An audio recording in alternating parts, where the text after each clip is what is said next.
Welcome to the Knakal News Network. The Knakal News Network is brought to you by the Knakal Group, Cushman and Wakefield's #1 investment sales team in New York City.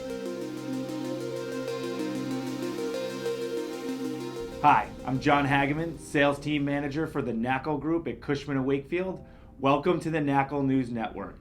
Today I'm here with Bob Knakal, Chairman of New York Investment Sales for Cushman and Wakefield. So Bob, today I want to talk about the state of the retail market in New York City. It looks like the third quarter numbers are in and the average price per square foot for retail properties in the city is down significantly.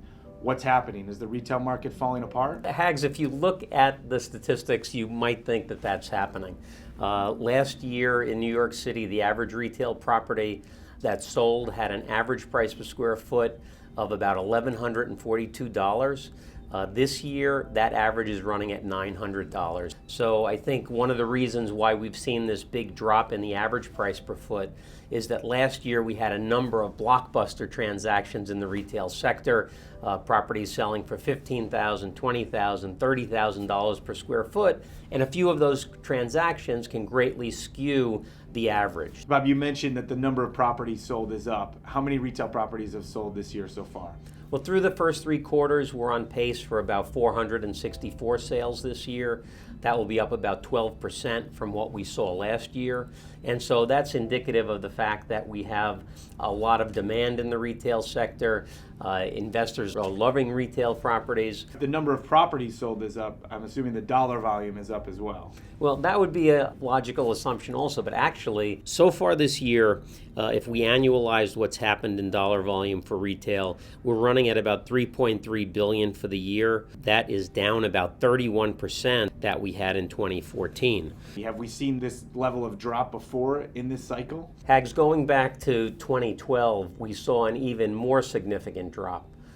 We had almost a 63% drop in dollar volume between 2012 and 2013.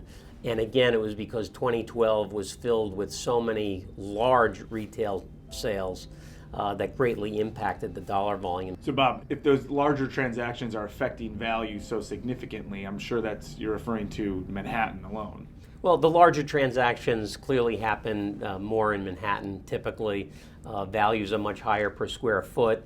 And in fact, in the outer boroughs, we've seen steady increases. With the exception of the Bronx, we've seen steady increases in prices per square foot. Bob, you mentioned yields are compressing, but price per square foot is down. Tell us what the yields have looked like. Well, cap rates have actually compressed in the retail sector citywide by about 12% last year to this year.